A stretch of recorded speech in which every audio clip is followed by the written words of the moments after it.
Okay. All right. Thank you guys so much for being here this morning and for being a campaign coordinator with us this year. Employee campaigns are so important. Firstly, so we can get out into the community and tell people about what United Way does, right? The important work that we're doing, and also share services, share the important work that our community partners are doing. It lets, kind of spreads that knowledge far and wide into our community. It also allows employees to show their support for United Way. And it's a really great time for people to be able to ask questions if they have, any curiosities about United Way or concerns. These meetings and employee campaigns are a really great way for us to be able to answer those things. So we'll get started. We'll do some background about United Way, and then we'll kind of go into more of the details about employee campaigns. I know a lot of you guys have done this before, so we won't go super in depth, but if you guys have any questions, feel free to put those in the chat, or you can ask them at the end.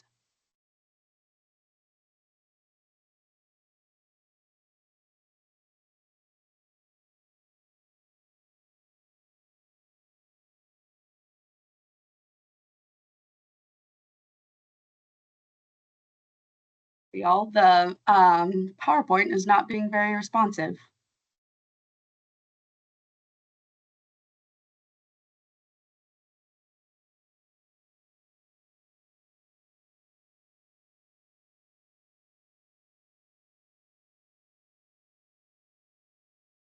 Okay. Oh, nope, there. Now it's too responsive. Okay. So United Way is a little bit different than other nonprofit organizations because we don't do direct services, right? We're not the ones providing direct services. And that is because our superpower is really convening people, right? It's bringing people together, whether that's other nonprofits, business people, local government, private citizens. We really bring people together to solve those systematic issues in our community. And so because of that, we're not single issue focused. That is where, we rely on our community partners. They are the experts in those single issues. And so we're here to support them. We have a great deep knowledge of our local community. We've been in Lubbock and on the South Plains for 78 years. And that history has allowed us to learn so much about the South Plains, the needs here, and also just really get to know our neighbors, get to grow our volunteer base and our support base. And that really allows us to do our work really in a very productive way, that history that we have on the South Plains. Okay, so our strategic initiatives. Right now we have four. These have changed over our history as things, change in our community. But right now our four are economic mobility, education, confronting violence, and mental health. So economic mobility is looking at ways that we can help move households toward financial stability, whether that be helping open up different areas in their budget, maybe spend less on childcare so they have more money to allot towards housing, or helping them with things with like continuing education so they can evolve in their career, maybe move up a little bit, make a higher wage, again, so they can get to that point of financial stability. In education, we really focus on kindergarten readiness and then third grade reading levels. So kindergarten readiness is so every kid can go into kindergarten and have that really strong foundation so they can all be successful in school. And so through that, we really advocate for affordable and quality pre-K for everyone. With third grade reading levels, we look at that as really important because third grade is where kids make the transition from learning to read to reading to learn. And so if they're struggling with reading, then they start to fall behind in all aspects of school because they can't read about science, they can't read about social studies. So making sure that kids are reading proficiently by third grade is really, really important. And we also look at adult education. Again, whether that's them adding to career skills so they can have better jobs, or also adults helping their kiddos with their education, right? Making sure mom and dad also understand the importance reading to their kids and the importance of being kindergarten ready and having that proficient third grade reading level. So confronting violence, we look at this, whether it's violence against children, domestic violence, sexual violence. In Lubbock County, we have the 4th highest rate of child abuse and neglect in the state. That used to be number 2. So progress is being made. But of course, being ranked at all for child abuse and neglect isn't great. So that's something that, we look at and we're trying to work to get better. And then looking at, helping women, whether that's through working with Women's Protective Services or Voice of Hope, who's the Rape Crisis Center. So just bringing some knowledge to that and also helping victims of those things. And then looking at mental health. So West Texas, unfortunately, is a mental health care desert. There are very few providers for how many people need services. So we try to partner with people, with our community partners, to expand access and make sure that whenever people do need those supports, that they have them. Okay, so here are our community partners. We have 22 of them. 22 isn't a magic number, but this is what, we look at and see that these are the organizations that are going out and are providing the direct services in a really great way. They are the experts in exactly what they do. They serve all races, genders, anything. They're not, anyone can go to any of these partners. And we fund specific programs within each of these agencies. And the reason why we do that is because when you put all these community partners together, it really creates a wraparound type of services that really fall into solving all of our strategic initiatives. And so, like I said, there's not a magic number in 22, but right now each of these people do a great job. And then there's also no duplication of services. So that's also how we ensure that people's donations are being used well. Nothing is being duplicated. Okay, so talking about financial things, a lot of donors, I think, are really interested in this. And that's something that we're happy to share about. We are very happy that we can be transparent and really tell about our accountability. For many years running, we've always had a platinum transparency rating from Candid, a 4-star rating from Charity Navigator. We're always in good standing with United Way. And we always want to make sure that we have a strong financial position. So we always have a minimum of 3 months total expenses and on our undesignated fund balance.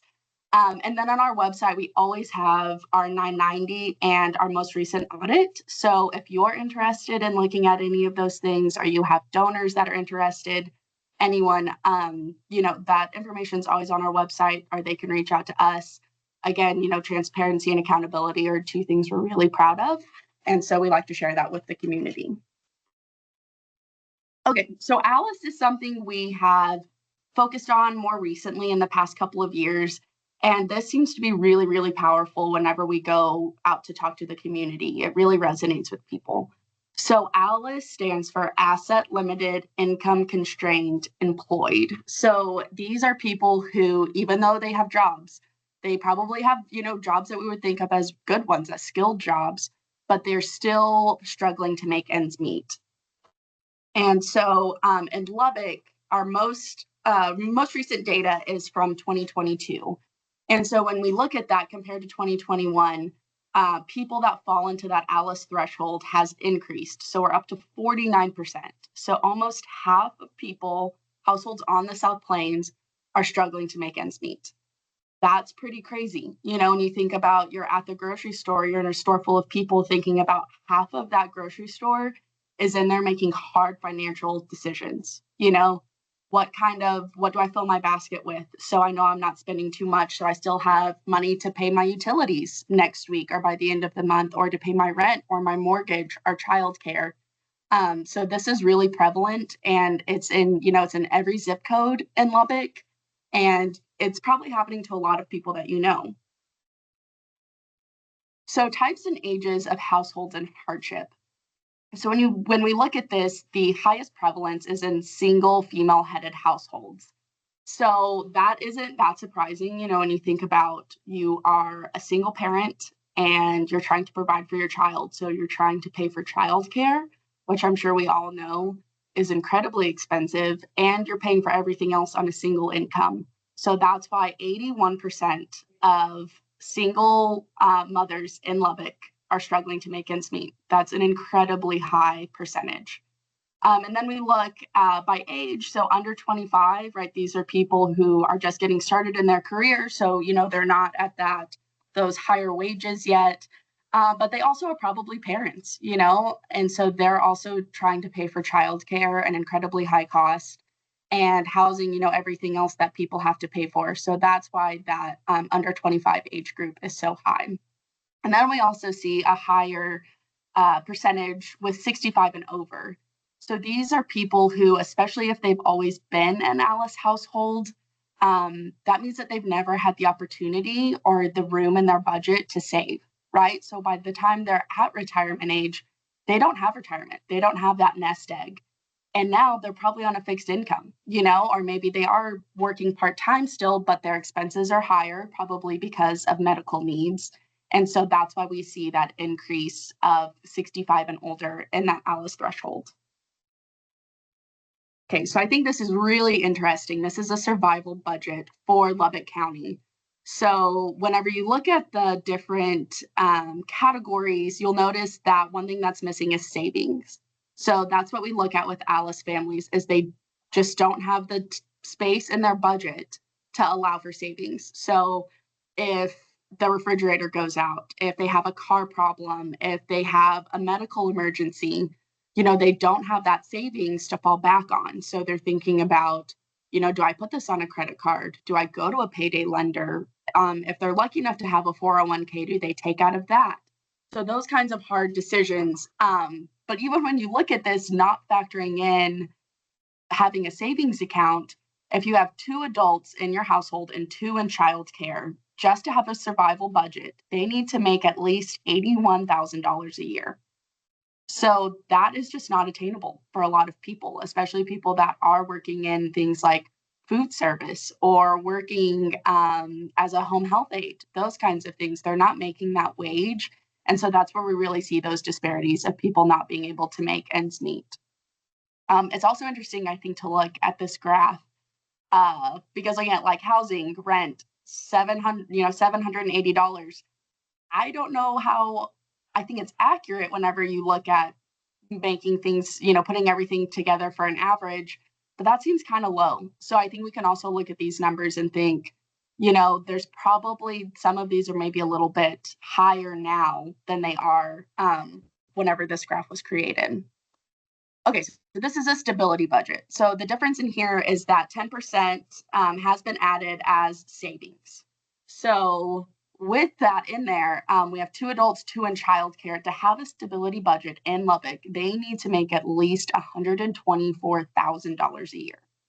And I think we can all probably assume that that's obviously just not happening for a lot of people. And looking at things like they say childcare here is $1,200 a month for 2.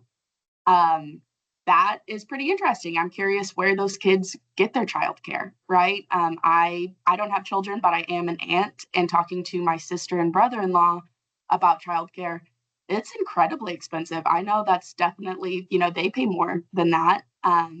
So thinking about these things whenever you're going into your meetings that, half of Lubbock County is struggling to make ends meet, this is something that they could be interested in, they might be feeling. And this is a great way to kind of lead into sharing about services, right? Employee campaigns and workplace meetings are such a great way to tell people about the services that are available to them. That's why we're here. That's why our community partners exist. And so telling people about these things to try and, ease these financial burdens that they're feeling can be very, very helpful.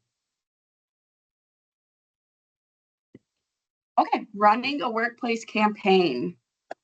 Okay, so your role, we, I want you to go out into these meetings, these employee campaign meetings, to make the ask, right? Ask people to support United Way, whether that's through donating to the community fund, volunteering, or to use services. All of those things are great asks. And so, whether that's using resources like the Community Partner Guide to show people about services, or any of our other resources just to explain the need and to get people interested in being a part of United Way. Okay, so your responsibilities as a coordinator. So you need to set a goal, whatever that is for the workplace that you're working with. Set a campaign timeline, making that really clear of a start and an end so that the people who are participating also know. Hold employee meetings that's where you tell them about the need, make those asks, whether donate, volunteer, or use services. Promote payroll deduction. That is the easiest way to donate. I feel like that's easy, for the donator and for us on the United Way side. And then whenever you're doing this, just remember to utilize, the United Way staff, all of the resources that we have. If you're a campaign coordinator who's working with a loaned executive, to really utilize those people. Use all of the tools at your disposal for that. Okay, so for your campaign meetings, kind of something that, we think is a good layout and just a good way to run these. Most of these meetings last about 20, maybe 30 minutes. So start with a welcome. Usually that's the leader of the organization or the campaign coordinator. So a brief introduction about why we're here, right? Especially if that is a CEO or the leader of the organization, they usually will tell about why they like to support United Way, why they've continued to have a workplace campaign, and then go into telling about United Way. So, right, a brief overview, just about what we do, our community partners, and that's a good time also to share about the past goal that they have had at their organization. So you can kind of talk about what your past goal has been, what your current goal is, and just kind of those historical kind of things for that campaign. Then we always like for people to show the campaign video. That is also kind of a great United Way 101, tells a little bit about us, what we're currently doing, our current priorities, and also telling about our community partners. So that's a really great way to kind of set the speaker up for success. Then they don't have to tell quite as much about United Way or try to do those kind of explaining things. They can just, tell their personal story. Then introducing the speaker. So a Speakers Bureau volunteer. We see really great success with meetings that use a Speakers Bureau volunteer. And instead of, just doing the video or just kind of doing a quick explanation about United Way, the Speakers Bureau volunteers are fantastic. A lot of them are community partners, and they tell very great personal stories about the work that they're doing and how that work wouldn't be as successful or wouldn't be possible without the support of United Way. So that's really, why we really push having those Speakers Bureau people. They do such a great job at explaining the need, making it personal, and also helping these employee campaign meetings, helping people learn something that they didn't know, about how much the community partners work together or the services that are offered, those kinds of things. And then, after the speaker is done, we always tell them to keep their speeches to about 5 to 7 minutes, just so, the meetings stay in a good time. And then you'll wrap up. So the campaign coordinator will wrap up, thank everyone for attending, pass out pledge forms, answer any questions if needed.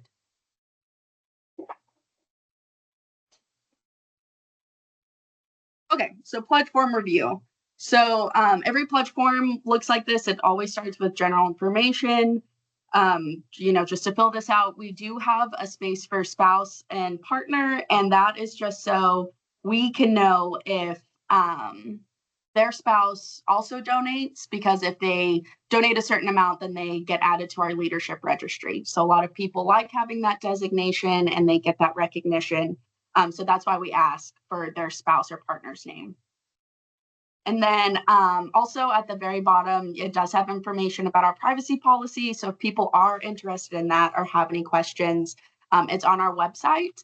And I believe that there's also another blurb about the privacy policy elsewhere on the pledge form. So if people have questions about that, please point them to our website.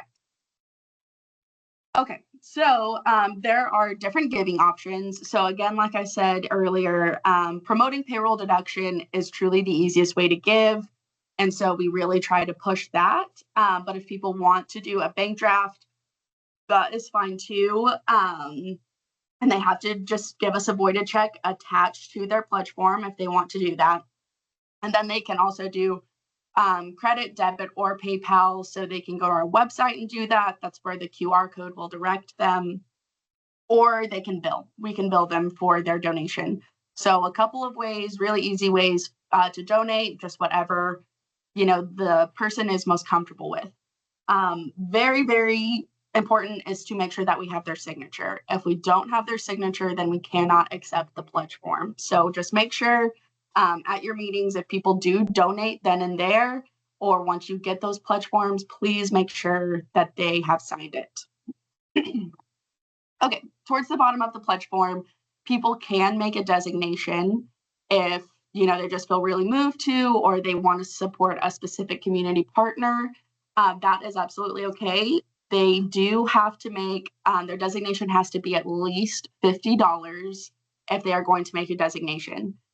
They can also, if they want to donate to another United Way, maybe they're new to Lubbock, but they were a big supporter of United Way of Abilene. And so they want their donation to still go there. They can specify that also in here. So that is absolutely up to them. And if they have questions, you can, if you can't answer those, you can always direct them to the United Way staff to give us a call, and we can explain these things.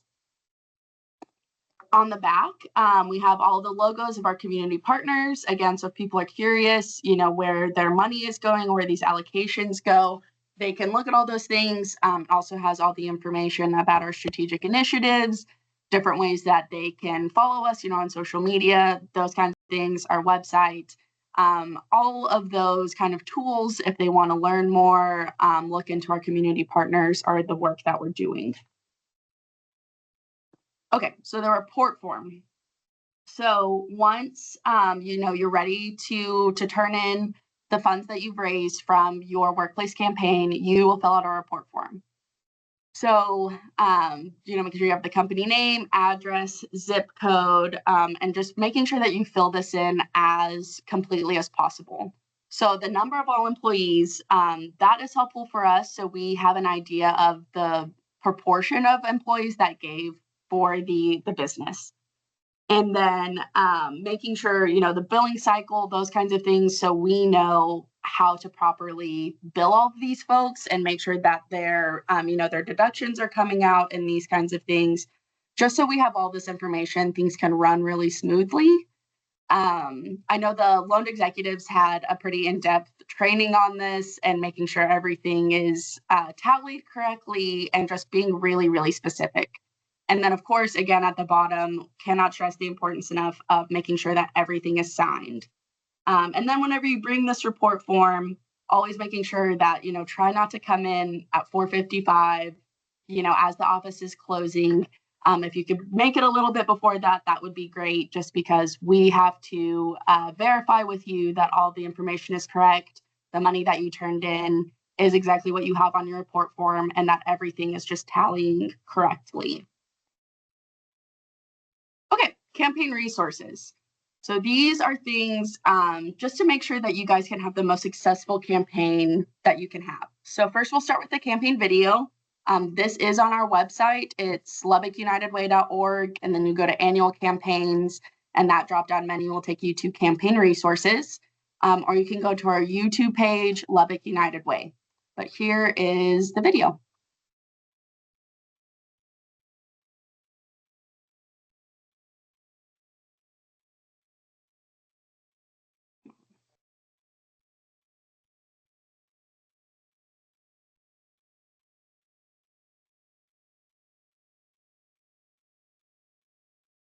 Okay, maybe not. If you would like to watch, oh no, here we go.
Okay, sorry, just realized that there's no sound on the video. But if y'all do want to watch the video, it's on our website. Again, it's on our YouTube.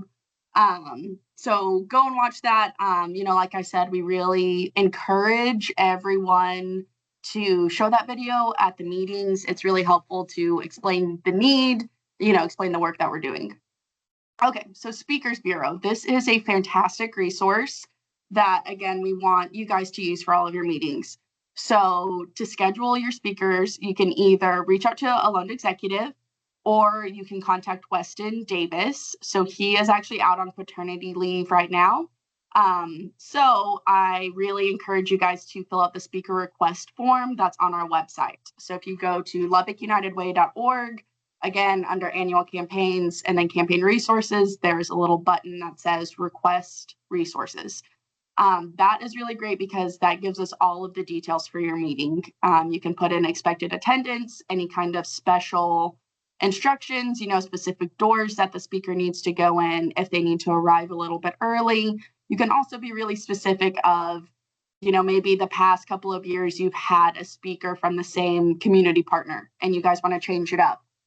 You can let us know that so we can try and be, really schedule the speaker that you think is going to resonate the most with your organization. So things that we have to know is obviously the day and time of your meeting, the location, and then expected attendance. So send us as many details as you can whenever you schedule or you make a speaker request.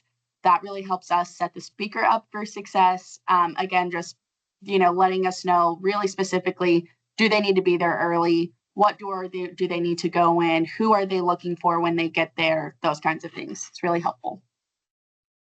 Okay, so another resource we have for you guys is our email series. So that is, it's 10 emails, and most of the time organizations do choose to use all 10. This is also on the campaign resources page where you can see what each email is in case maybe your organization just wants to use a handful of them. So we put your logo in there so it's personalized to your organization. And then we send it to the coordinators so then the coordinators can send it out to the employees. And so the email series is a really great way to learn more about United Way. This example that's on the screen is about the community status report, so people can learn more about that. Or we have one about United We Read. There's one with a letter from the campaign chair this year. So just different things for people to kind of take a deeper dive into United Way, and they can really learn what they're supporting. Okay, so other resources. Again, you can go to the resource page that's on our website. All of those things are listed. You can find the community partner guide. That is a great resource that just lists each community partner and the specific program that United Way funds. So that's a great way to learn about other community partners so you can tell people about the services that are in our community. There's also an interesting spreadsheet that's in the community partner guide that has actual data about how many people those community partners have served and in what zip code. So if you're interested in kind of seeing, the needs across the South Plains, that is a really interesting resource to use. Then we have the services guide. So that just talks about, again, different services that the community partners offer. And it's really helpful because it's organized really specifically by need. So you can say, I'm an adult and I'm looking for continuing education. You know exactly where to look in the services guide to find those supports for you. Or you can say, I'm looking for after school care for my child. Again, you can look really specifically into that section on different community partners that offer those things. The sample communications, that's also a really great resource to use, the email series. And then there's some different fundraising ideas. So we have different organizations like Park Hill comes to mind. They do, last year they did a hygiene drive along with their workplace campaign. So maybe you want to engage, the employees at your workplace a little bit differently. So you do a drive of some kind or like a school supply drive or those kinds of things, just different ideas to get people engaged with your campaign. Awesome. Okay, that is everything. I feel like that was kind of fast. Lynn, do you have anything that you would like to add or you think is helpful?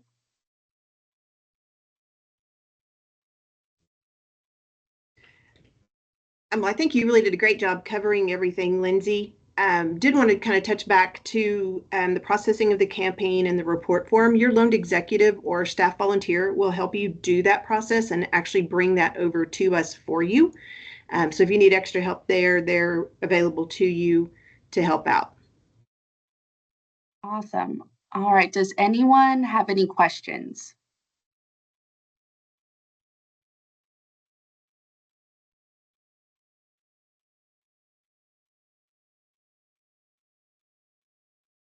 Okay.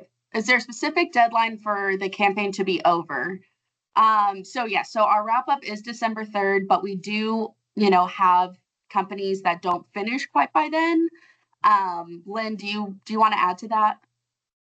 Yes. So if a company needs to wrap up after December 3rd and they have monies turned in, we can use what we call a reported number for where that company stands at that time and have it as part of our announcement total, and then wrap it up and get it all turned in to us after that fact. We try to get everything in by the end of the year to count during this year. And if we find out that this is not a great time frame for companies, we can talk to them about a different schedule for them. But if we can just primarily have them in by the before the 3rd, and then get reported numbers if not. Great. Thank you, Lynn. Okay. Any other questions? No. Okay, great. Well, thank you guys so much for being here. We really appreciate your time. This is recorded, so I will add it to the resources page on our website in case, you need a refresher or someone wasn't able to attend that you know of. And then also all of this information is in your coordinator guide that was printed out and given to you. So that's also a great way to just kind of remind yourself, go back and refresh all of this information. Thank you guys so much. We appreciate you guys and hope that everyone has great workplace campaigns.